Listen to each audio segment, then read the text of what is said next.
Dogs and Stingray are coming for you. Hoo, hoo, hoo, hoo, hoo. This is Stephen Ray, a.k.a. Stingray, coming to you live from Tuscaloosa, Alabama. Good afternoon, Mr. Feinbaum. Stingray here, and I'm about to shoot the bull with you like all the Auburn students do down at Auburn. Worst defense ever! So without further ado, here is the biggest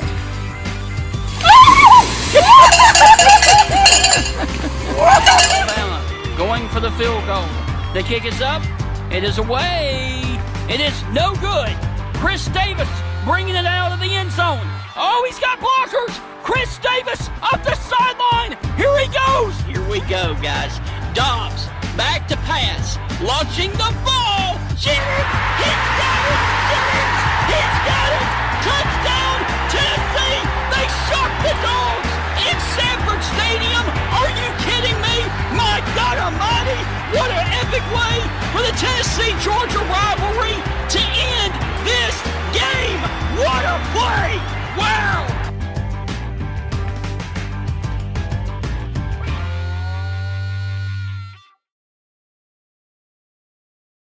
Welcome inside another exciting edition of the Stingray Show, everybody. I am your host, Stephen Ray, and now we are under 100 days until college football, so we wanted to jump here and go on ahead and get a preview of the college football season and also review the spring football for a lot of teams out there. But before we do that, let me go on ahead and pull up my co-host, who is always got football on the brain, Heath Hopkins. Heath, how are you doing today, sir? Stephen, I am excited that we're less than 100 days away from football. Yes, and I apologize to all of the other people that we've had dear to this show, but our guest today is by far one of my favorite guests, period. And it is such an honor for us to be able to have him join us for a third time today. Wow, I didn't know we were having class favorites, but I see that you have one now, Stephen. Yes, so I really like Tom Luginbill, and he is actually going to join us today on the show. And Heath, what are you looking most forward to during this interview? Well, I'm looking forward to seeing what Tom has to say. I believe Tom's been cooped up a little bit due to all the – Stephen, I don't know if you heard, we had a global pandemic. Yes. And kids weren't able to get out and, we didn't. Yeah. So I'm looking forward to hearing Tom and him getting back out on the road and things that he's seeing and hearing and what news he has to share with us. Yes. So, without further ado, here is our special guest today on the Stingray Show. He is the national recruiting analyst for ESPN and an analyst and reporter over there at ESPN2 during the college football season. Ladies and gentlemen, the always favorite Tom Luginbill. Tom, how are you doing today, sir? I tell you what, guys, I'm good, but with that intro, you were just asking to get thrashed on social media. I mean, holy smokes! So, what are you trying to do to yourself?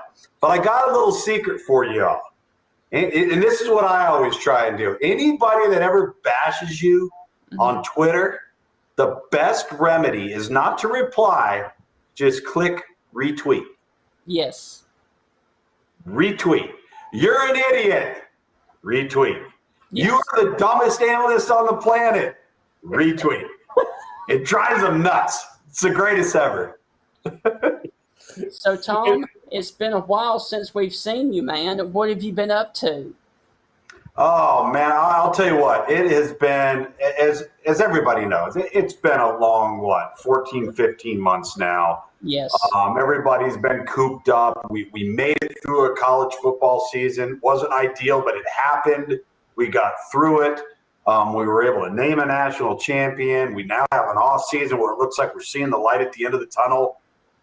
And for me, it's been great just because for the first time in a long time, we've been able to get back on the road. You know, for most of us analysts, we were broadcasting games from a studio, a very small room, off of monitors on a wall, and not being able to be inside the venues with the crowd noise and the excitement and all of the energy and the atmosphere that we all enjoy so much about college football. And so this spring, just from really from a recruiting perspective, which most of my spring is spent in player evaluation at the high school level, not just with the current class coming up, which would be the 2022 class, and then the 2023 class, and even the 2024s that are starting to come up.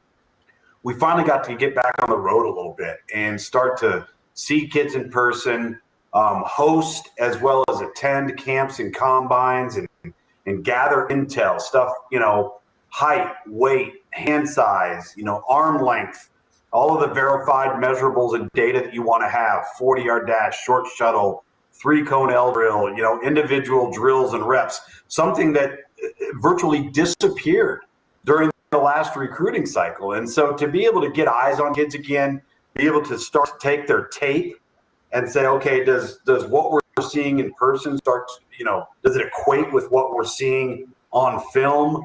To have that cycle kind of get back into motion has been fantastic. And now, we just concluded that this past weekend in Charlotte with our Under Armour All-America Camp Series.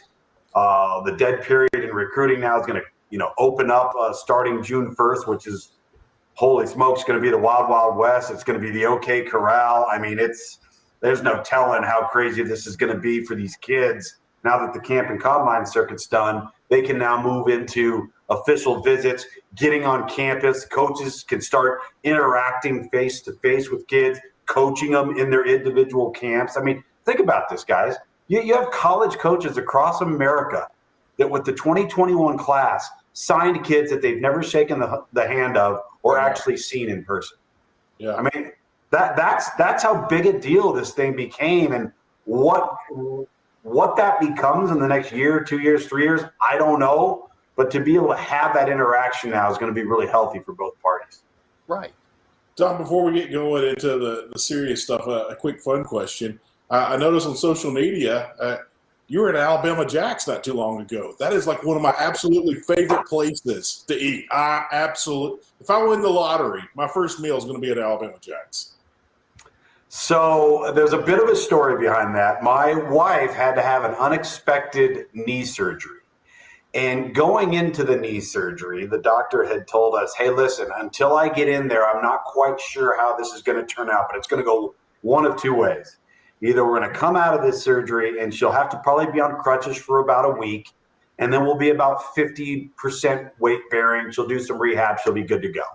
Or she will be bedridden, non-weight bearing, no walking, no driving for 6 weeks. Ooh. Then post that, it will be another 3 to 4 weeks of beginning a steady climb to weight bearing, which ended up taking about 3.5 to 4 weeks. Well, come out of the surgery, it turns out it was the latter. So my wife and I had never done the whole Key West thing. So I figured I would surprise her with a trip because she hadn't been able to walk or move or do anything. So I told her, I said, all right, we're going on a trip. But I didn't tell her where we were going. And I had told her for almost 4 weeks before we were going. And all I did is send her little emojis, like little clues. I would send her a seashell, an octopus, a dolphin, a shark, this just randomly out of nowhere on text message, just to kind of get her mind working. So the trip I had planned was we flew into Miami, and then we were going to drive down to Key West, but we were going to make the stops all along the way, what you're talking about, Heath. So you got to stop. You got to start with Alabama Jack's, right? It begins and ends right there. Have to, right? So we start there, and we kind of make our way down to Islamorada, and then we get down to Marathon. We're doing the whole thing. And then what we ended up doing, which is really cool, and I highly recommend it to anybody who's listening. I had looked all over the place. I looked at hotels. I looked at Airbnbs. I ended up renting a 48-foot sailboat that was parked in a marina in Stock Island. And that's where we stayed. We actually stayed on a boat. Best decision I ever made. I will never I will never rent. I will never stay at an Airbnb hotel. I'll never stay at a house. If I ever do Key West again, it's the only way I'm going. I highly recommend it. So yeah, that's how I ended up at Alabama Jack. See, the beauty of my job this time of year, and thankful for technology, and we all are, but unless it was a weekend, Monday through, for the most part, Friday, if I have high-speed internet and a cell phone, every part of my job from a player evaluation standpoint can be done from anywhere on the planet. Anywhere. I can meet deadlines for ESPN.com. I can do Sirius XM satellite radio. I have the equipment. I just take it with me. So I never have to worry about juggling that part of it. Now, when we get into August, you get from August through to like February, then I have no control over my schedule. It's, hey, we need you to go here. We need to go there. We need to do this. We need to do that. But when we have limited television, which is this time of year generally, it gives you a little bit of a freedom to be able to work, but pretty much do it wherever you want to do it at. Hey, Tom, where's a fun place that you like to be sent to with work? Oh, wow. I love the venues that at night in a highly anticipated matchup are places that just come alive. Death Valley, both LSU and Clemson. Auburn at night. Camp Randall. Don't know if you've been there. If you haven't, bucket list item, get to Madison, Wisconsin. Unbelievable environment. Two places probably out west that I would say are two of the better places at night when things are really rocking. Autzen Stadium for the University of Oregon, Sun Devil Stadium for ASU. But if you want the picturesque place, if you want the place where you sit there and you go, oh my gosh, I had no idea what this place was. Find a way to get out to Seattle, Washington, and attend a University of Washington football game. And the setting on the water, the whole day, the whole atmosphere, the whole environment, it will blow your mind. That's one of the things I think we all missed during this last fall. You sit there and you get so into this routine. You travel in Thursday morning, go to practice, you have your dinner with your crew Thursday night. Then on Friday, you wake up, get a good workout in, you go meet with the home team coaches, the visiting team coaches, you have your production meeting, and you wake up on Saturday, and it's game day, man. And the vibe, because you get there about 3 hours before kick, right? So the vibe before kick and the atmosphere, whether you're in Oxford, Mississippi, or Starkville, or whether you're in Auburn, or it could be anywhere. Everybody has its own little flavor, its own little different feel, and that's the part that you miss the most. And I think that's why so many of us that are in this profession, we just want to get back on the road, man. We just want to be back in that environment. Let me tell you something, dude. When you are when you are literally in a closet that is no bigger than the office that I am sitting in right now, all right, and you have about 5 or 6 different monitors that are on the wall, and your play-by-play guy is in the same room with you, but he's 8 feet away from you, and there's no spotter or stats guy in between you like there would be normally. And there's no noise. I mean, the greatest noise you're going to get is if somebody accidentally turns the air conditioner on and you hear some coming through the vent. That's your crowd noise. That's about as good as it gets, man. And after doing a season of that, I am ready to get back on the road. I hear you. Hey, before we take off, last time I went to Alabama Jacks, I was so amazed. It looks like the band that was playing was checked out of the nursing home. I was kind of worried that any of them were going to fall over any second, and they were all playing George Jones songs. So when you went to Alabama Jacks, what were they playing? So I was there pretty early. I was there at the opening. We flew in from Miami. And, it's not that far from Miami to Key Largo. So we get down to Key Largo. We get there. It's 11 a.m., man. We're like, me and my wife and maybe another couple were the first ones in there. So they were just playing music. I do remember hearing some Skinner. I do remember hearing some Three Dog Night. Now, you got to understand, you talk about, George Jones. My wife's from North Alabama, right outside of Huntsville. So if you told her they were going to play 60s, 70s, 80s country music, she would say, where do I sign up? So it didn't matter what was being played there. But if you haven't been to Alabama Jacks, you just got to experience it. I mean, it's people have gone to Floribama, right? We've all been to Floribama, all right? Well, that's kind of a cool experience. And there's other different places along the border, but man, Alabama Jacks is pretty cool. It really is. I'm still wondering how it passes a health inspection, but it's really, really good. Did you have to walk through a whole puddle to get to the restroom? Because I did. The puddle was from the restroom. Oh, boy, no. I did not have to suffer that fate. I can tell you that right now. Well, Tom, real quick, before we get started, I noticed that you've got a bunch of superhero stuff in the background. So I've got to ask, and Heath, forgive me, buddy, but Tom, did you get a chance this spring to catch Godzilla vs. Kong? And if so, what were your thoughts? Well, first off, yes, I did catch Godzilla versus Kong. Enjoyed it very much. I just love the smash them up. They've done such a good job with the CGI that it all looks so real. Yes. So I thought it was really, really good. I didn't think it was as good as Kong Skull Island. Right. Nor did I think it was as good as the remake of Godzilla that they did with Bryan Cranston. Mm-hmm. But I did like it a lot. But I'm going to throw one back at you. Speaking of HBO Max. Did you catch the 4-hour Zack Snyder Justice League? I did not, no.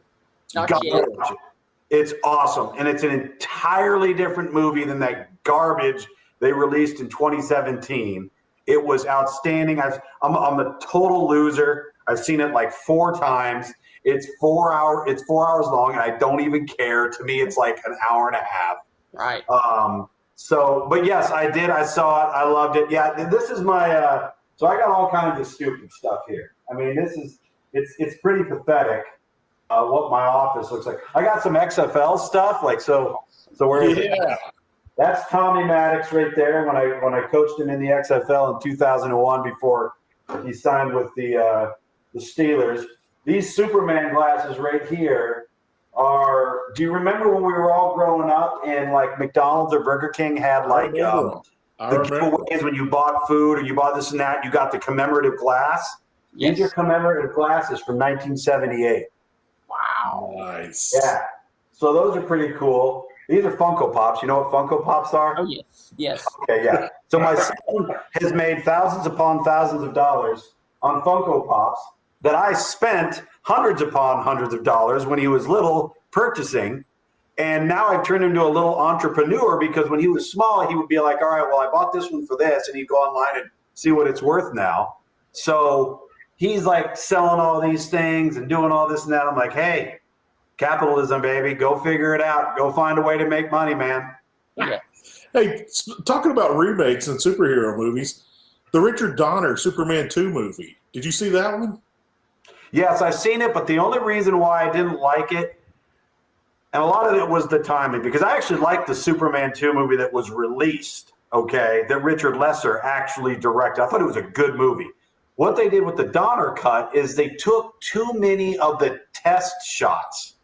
Right. Of what they used to test Christopher Reeve and Margot Kidder, if you remember that, when they brought them in for their screening and their actual auditions, and they used them in the actual film. If you guys recall, there's a scene when Christopher Reeve and Margot Kidder are in Niagara Falls during that scene, and they're in the hotel room. And if you look at Christopher Reeve, it's before he gained like 30 pounds.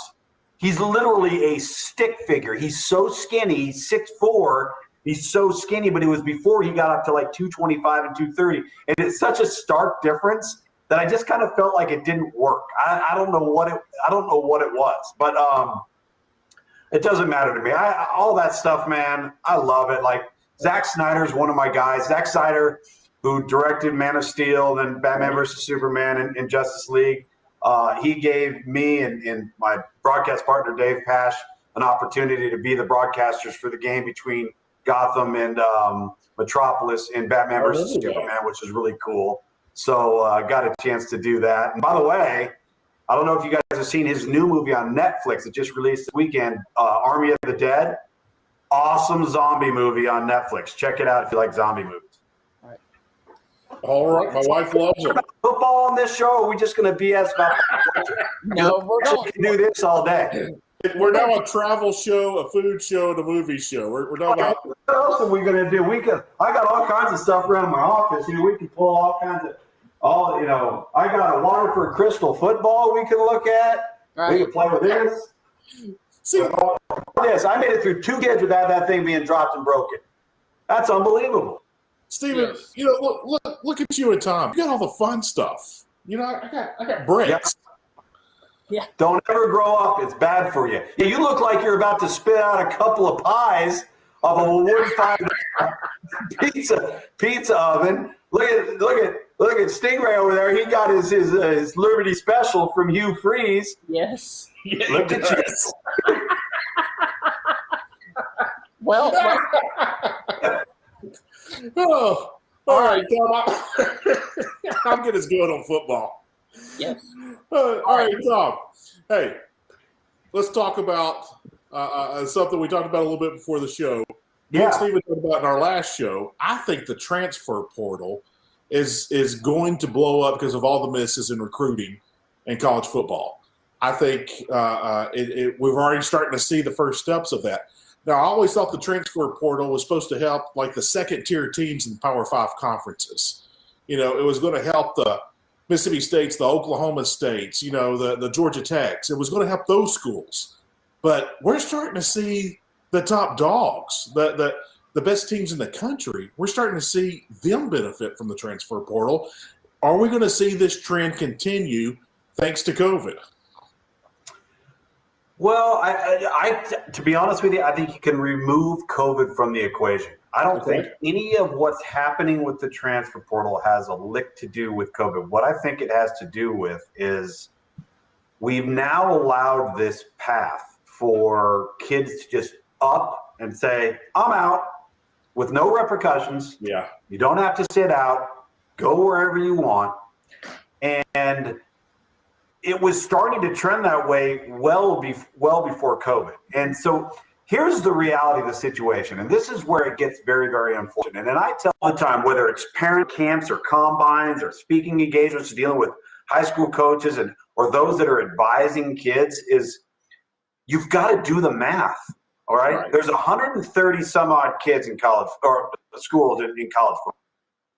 All right.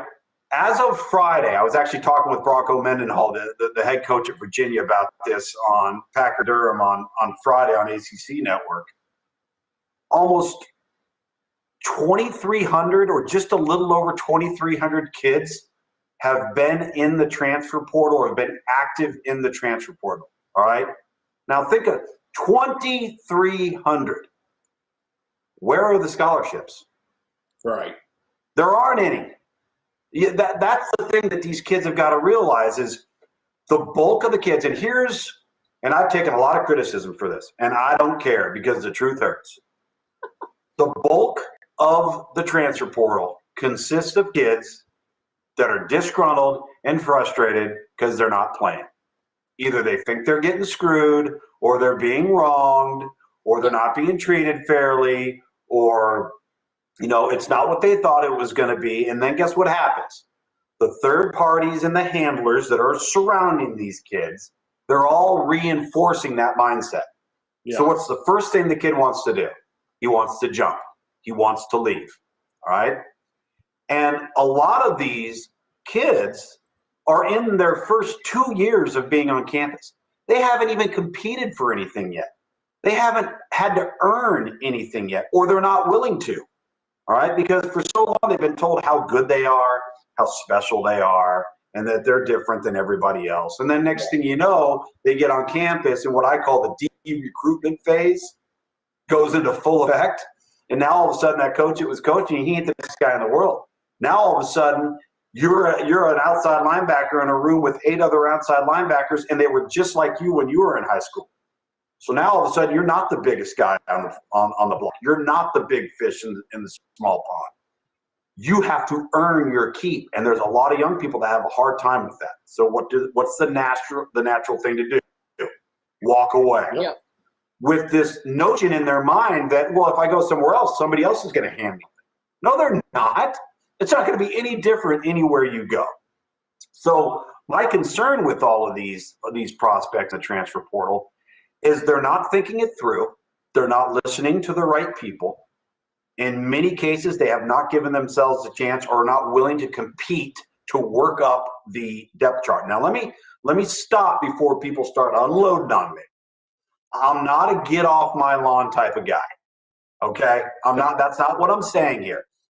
If you've been through 2 to 3 cycles, okay, let's just say you've arrived on campus and you've battled, maybe you don't get on the field, you redshirt. Okay. Then you get on, now you're a redshirt freshman and you're battling. And, you've hit the 3 deep, you're a kicking game play. Well, now maybe, you're getting a little, you go through another cycle and you're just not climbing the depth chart. You know what? By all means, I get you wanting to go find a place where you can play. You've battled, you've competed. It just hasn't worked. I totally understand that.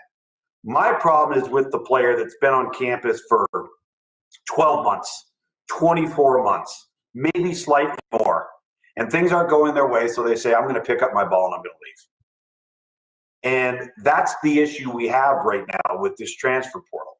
You have it full of walk-ons that chose to walk on at a Power 5 school when they were actually an FCS talent. So guess what? They're not fitting in. They can't play there. They want to go somewhere else. You have talented players that, for the variety of reasons I just mentioned, are in there. And then they jump in there, and they think their recruitment's going to start all over again, Heath and Stephen, and it's not. Because there's no scholarships to provide for that player. And that would be happening whether it was COVID or anything else. And that's what's discouraging and has me really concerned long term, because somebody now all this is going to get squeezed out, guys.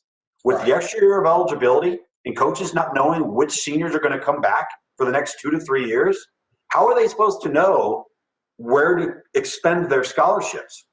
They don't know. They don't know until it happens. So if you happen to have one, you better think long and hard about it before you jump in that transfer portal, because there may not be one somewhere else. Yeah. Tom, for a very poor example of me coming up with this, no, I'm not going to go off the tangent too long. Talk radio host Dave Ramsey always talked about, the lottery is a tax on the poor kids. Is the transfer portal kind of a tax on the troubled kids to kind of weed them out? Has this been thoroughly thought through? Because I always said that I'm with Ron Polk on this. The NCAA stands for nobody cares about athletes. Where are we with the NCAA? Because we know the NCAA is a broken system. We've all known this. Right. But is it something that the transfer portal is killing the game or helping the game? Well, I think it's going to hurt the game in the interim, in the short term, and then it eventually may correct itself. And I want to go back and answer something that you made a point of that I didn't previously, and it's something to point out. You talk about maybe the rich benefiting from the transfer portal. Right. If you notice, Oklahoma, I'm going to use Oklahoma and Alabama as an example. The only players that they took in that transfer portal were guys that were bona fide, productive starters with more than 1 year of eligibility left. Because they don't need to go into the transfer portal. Why would I go into the transfer portal and start to recruit players that do not upgrade my roster, right? So if you're Alabama and you look at Henry To'oTo'o and he has 148 tackles in 2 years, that guy's going to help your program more than a true freshman is going to. Okay, that's a win, right? You look at Oklahoma and you got Wanye Morris and you've got Lawrence Key. You got those guys played a lot of ball. One of them's a left tackle. Hell yes, you're going to take that guy. But outside of those guys, you don't see Georgia, Ohio State, Alabama, Florida. You don't see a lot of those guys throwing their line into that lake, because unless it's an upgrade, and this leads to answering your question, unless it's an upgrade, you better start asking some real serious questions as to why the guy is in the transfer portal. And you talk about weeding out a bad element or weeding out guys that maybe just don't fit or are a problem. Is there going to be some of that in the transfer portal? Absolutely. Am I making a blanket statement about everybody? Absolutely not. But if I'm a coach, all right, and I won't say who it is. I was talking to an assistant coach in the SEC on Saturday, and he was talking about a player that was on their roster that jumped into the transfer portal and signed with somebody else, and that other team didn't make one phone call to the team that kid was at, right? Why would you not do homework on a guy like that, right? So the goal is if you think somebody can improve your football team, improve your locker room chemistry, he's the right fit. And most importantly, he has more than 1 year of eligibility. Because that's the other thing here. You're not going to sustain success and long-term stability with one-and-done guys. And you're going to hurt yourself in recruiting at the high school level because nobody's going to want to go there because they're going to constantly feel like you're going to bring up a classman in, right? But if you're going to go that route, you had better make sure you're not bringing a bad element into your football team. So yeah, to some degree, is it something that could be utilized to weed guys out?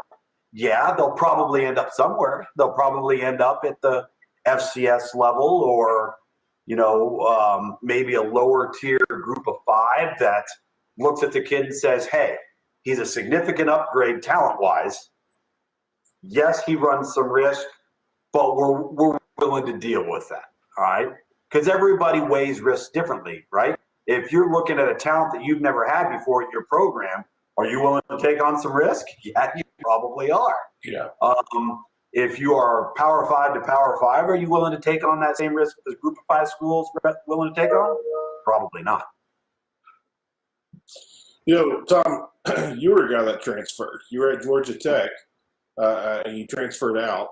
But that was a different time, a different situation. But heaven forbid if the transfer portal was around, how do you think it would have turned out for you?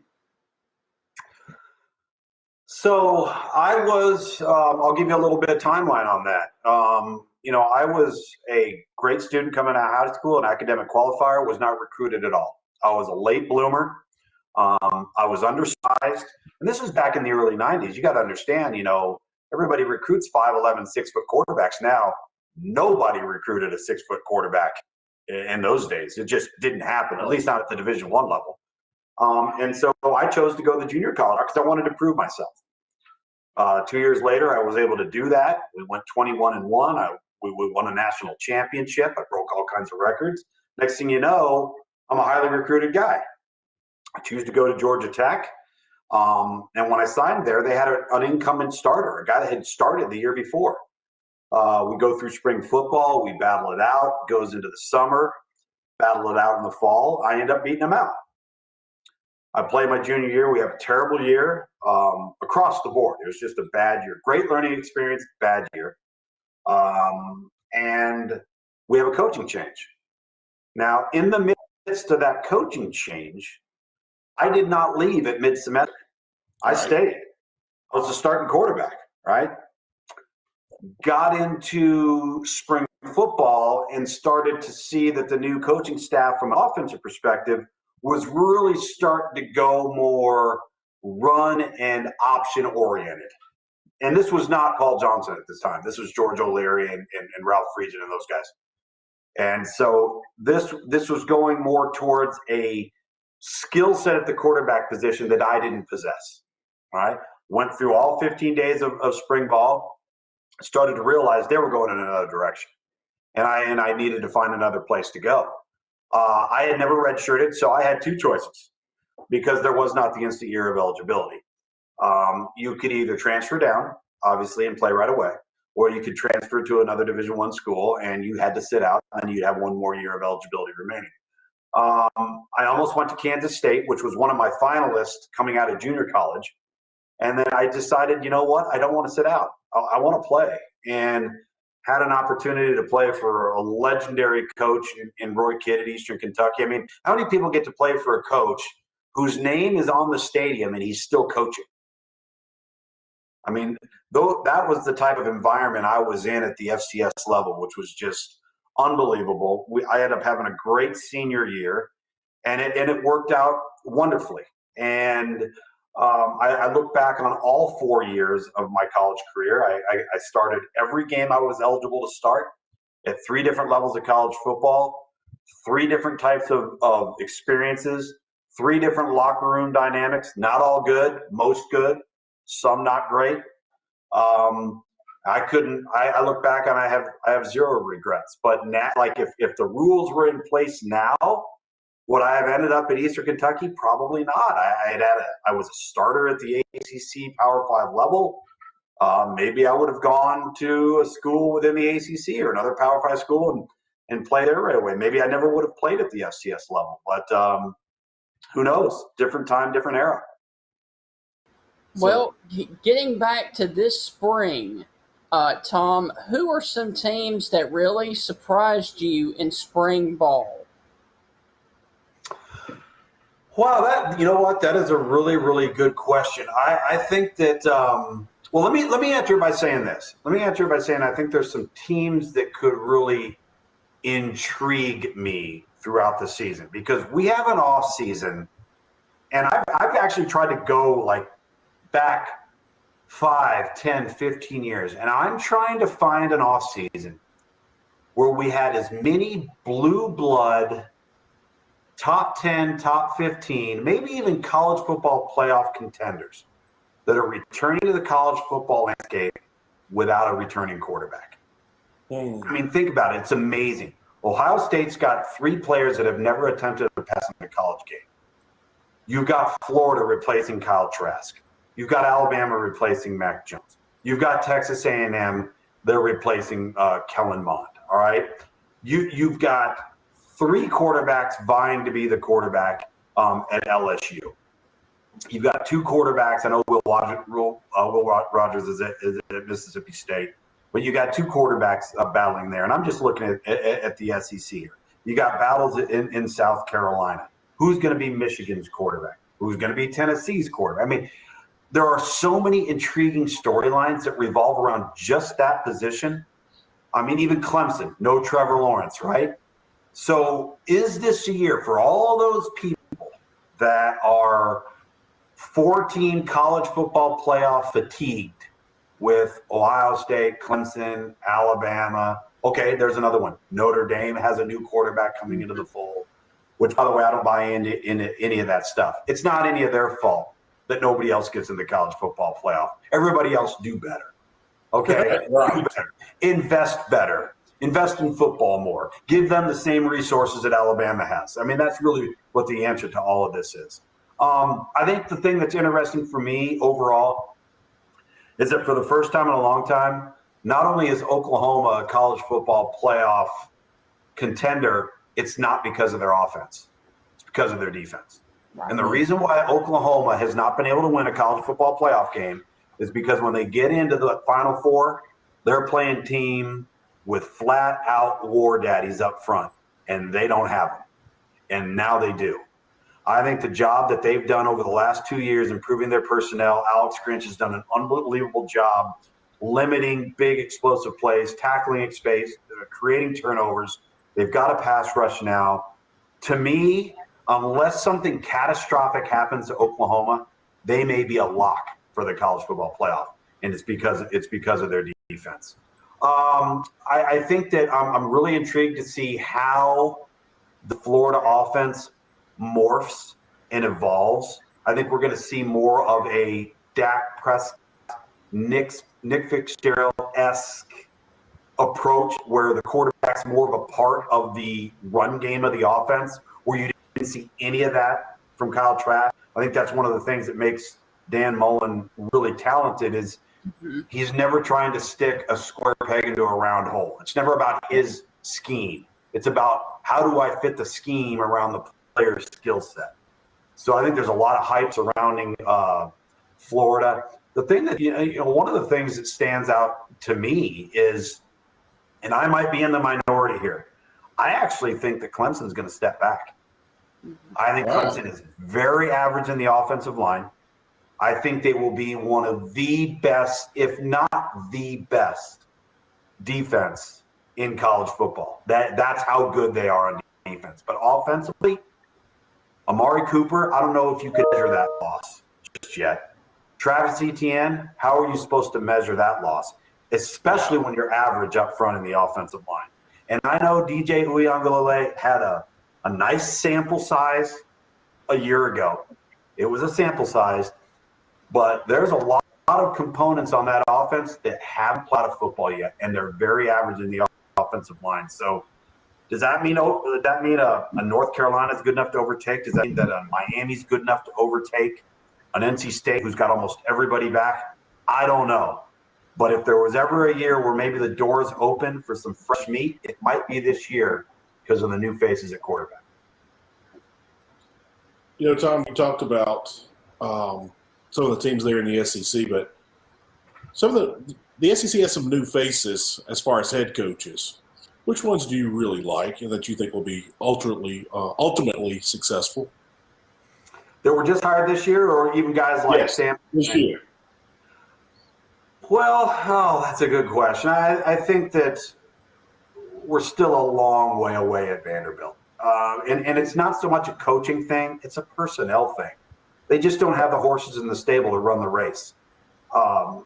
Maybe they have a different approach. They have a refreshed outlook. I get all that. I know they're starting to make some plans to start and invest in football, but that doesn't convert to wins overnight. I don't think you wave a magic wand there. So I think the job for Clark Lee is really tough. So I'm going to reserve judgment on that one for now. I don't think that Will Muschamp and his staff left the cupboard bare at South Carolina. In fact, I think that the personnel at South Carolina is far greater than it was when he got there. Yeah. He struggled with injuries, just struggled to put together consistency.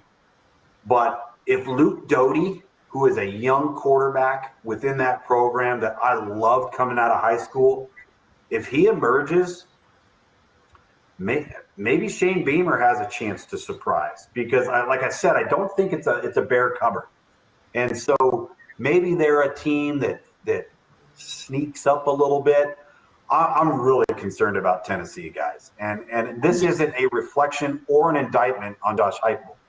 It's an indictment on the infrastructure of the program. Absolutely. The fan base.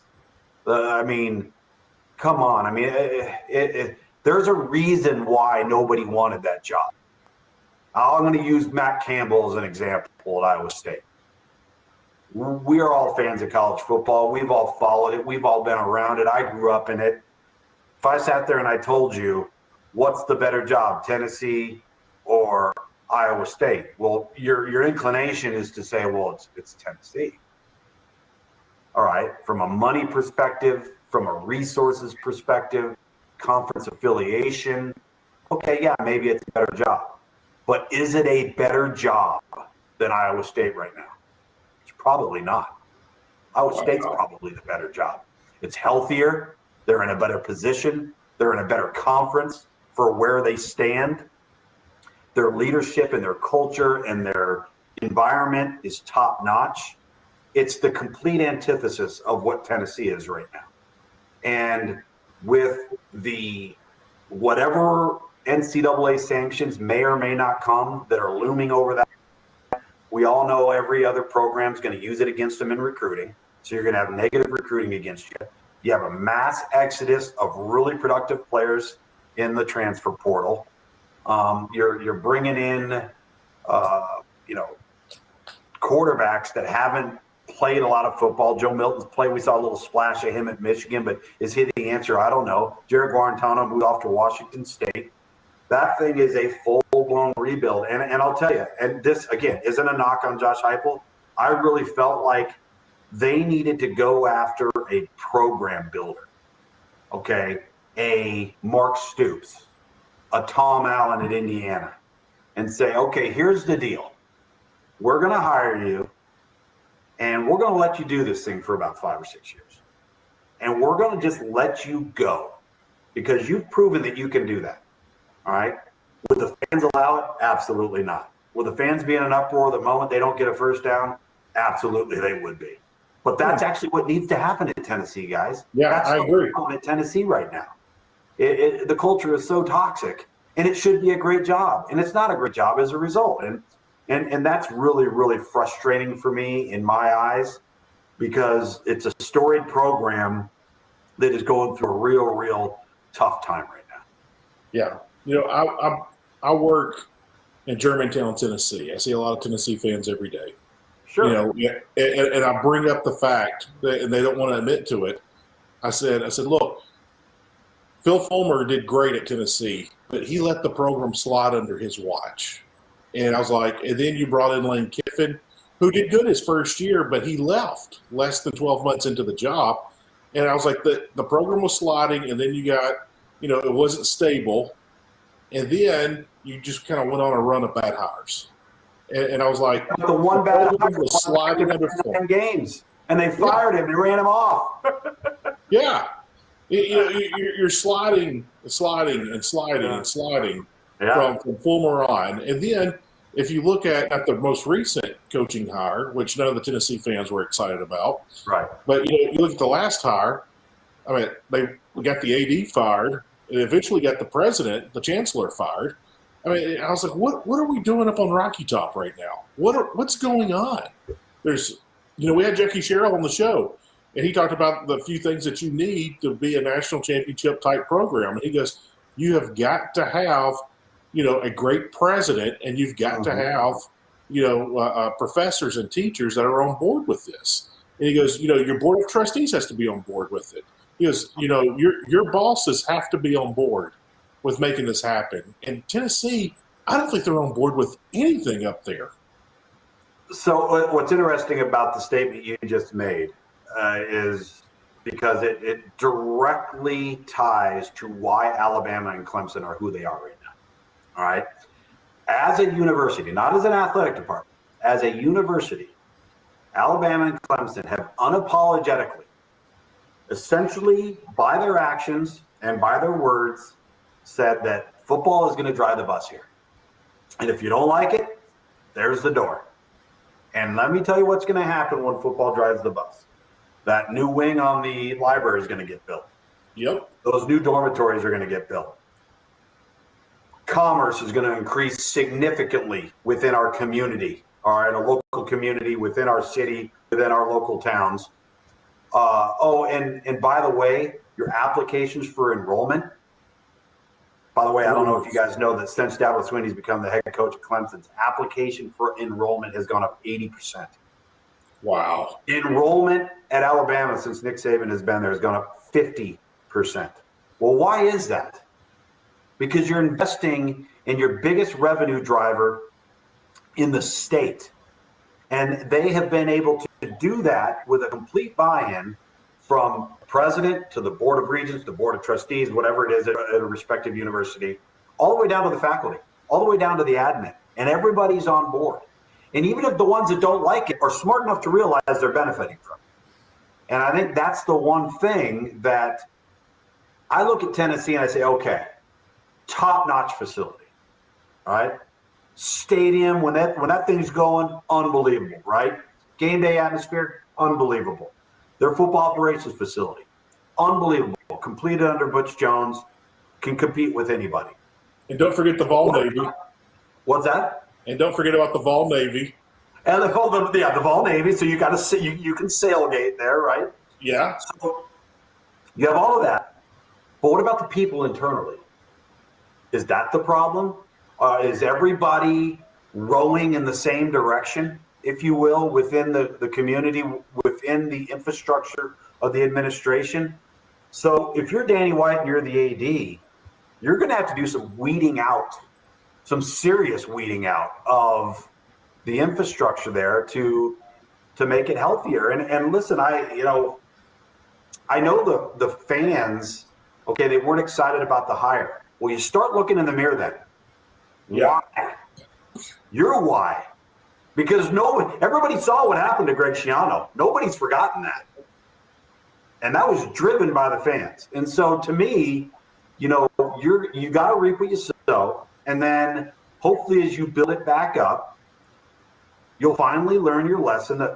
And listen, who's to say Josh Heupel's not the right guy? Maybe he is, maybe he isn't. Nobody knows yet. But give him a chance. Let's let's not run him out of the stadium the first time he doesn't make a 3rd and 2. You know, I mean, it's just, I know that's not reality. Don't trust me. I'm not living in La La Land. I get it. I understand. But holy smokes, man, something's got to change there. You know, because like, to your point, Heath, they've tried it with multiple people and it's the same result. Yeah.